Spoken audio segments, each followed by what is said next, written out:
فہم دین کے ناقص ہونے کی وجہ سے ہم بہت ساری ایسی چیزیں جو دین سمجھ کے کر رہے ہوتے ہیں وہ دین نہیں ہوتا، اور بہت ساری ایسی چیزیں جن کو ہم لادینی سمجھ کے ترک کر رہے ہوتے ہیں وہ لادینی نہیں ہوتی، وہ عین دین ہوتا ہے۔ تو اس حوالے سے ہمیں علماء کی صحبت میں بیٹھ کر دین کو اس کی اصلی صورت میں اور اصلی شکل میں سمجھنا پڑے گا۔ اللہ کے محبوب علیہ السلام کی خدمت میں 3 طرح کے لوگ آئے حضور کے ازواج کے پاس آ کے، انہوں نے حضور کی زندگی کے بارے میں، نمازوں کے بارے میں، روزوں کے بارے، شب خیزیوں کے بارے میں پوچھا۔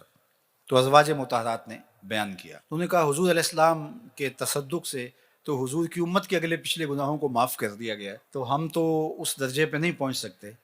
لہٰذا ایک نے کہا کہ میں ساری رات عبادت کروں گا، سوؤں گا نہیں، اور ایک نے کہا کہ میں ہمیشہ روزہ رکھوں گا، اور ایک نے کہا کہ میں کبھی بھی شادی نہیں کروں گا، نکاح نہیں کروں گا اور تجرد کی زندگی گزاروں گا۔ جب وہ فیصلہ کر کے نکلے اور اللہ کے محبوب تک بات پہنچی تو حضور نے ان کو بلایا اور فرمایا کہ تمہاری یہ باتیں مجھے پہنچی ہیں، لیکن سنو، اما واللہ انی لاخشاکم للہ واتقاکم لہ، فرمایا کہ میں تم سے زیادہ اللہ سے ڈرنے والا ہوں اور میرے دل میں تقوی کا نور تم سے کہیں زیادہ ہے۔ لیکنی اصوم و افطر و اصلی و ارقد، لیکن میں روزہ بھی رکھتا ہوں اور افطار بھی کرتا ہوں، نماز بھی پڑھتا ہوں اور رات کو آرام بھی کرتا ہوں۔ واتزوج النساء، عورتوں کے ساتھ میں نے نکاح بھی کر رکھے۔ فمن راغب عن سنتی فلیس منی، جس نے میری سنت سے اعراض کیا اس کا میرے ساتھ کوئی تعلق نہیں ہے۔ یہ حضور نے تب ارشاد فرمایا۔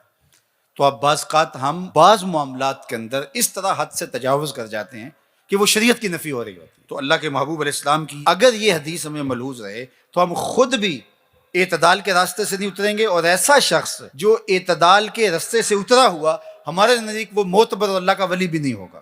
کتنے ایسے لوگ کہ جن کا فہم دین تو ناقص ہے ہی ہے، اچھے مسلمان ہونا دور کی بات ہے، وہ اچھے انسان بھی نہیں ہیں، اور ہم ان کو سمجھتے ہیں کہ یہ پہنچے ہوئے ہیں، اور ان کے ارد گرد لوگوں کا ہجوم اور لوگوں کی کثرت ہوتی ہے۔ تو یہ ہمارا فہم دین ناقص ہے کہ ایسے لوگ بھی اس مارکیٹ میں چل جاتے ہیں۔ دین کو پوری طرح سے اختیار کرنا ہوگا۔ آپ اعتدال کی راہ پہ گامزن ہوں گے تو پھر ہر ایک کا حق ادا کر رہے ہوں گے۔ ماں اپنی جگہ پہ ہوگی، بیوی اپنی جگہ پہ ہوگی، دوست اپنی جگہ پہ ہوں گے، والدین اپنی جگہ پہ ہوں گے، آپ دنیا داری کے معاملات کو بھی نپٹا رہے ہوں گے، لے کے چل رہے ہوں گے، اور دین کے فرائض واجبات اور سنن مستحبات بھی آپ سے نہیں چھوٹ رہے ہوں گے۔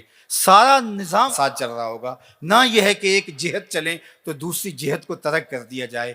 اپنی زندگی کو 2 رویا لے کر کے چلو گے، حسنات دنیا بھی تمہیں نصیب ہوں گی اور حسنات آخرت بھی تمہاری جھولی میں ڈال دی جائیں گی۔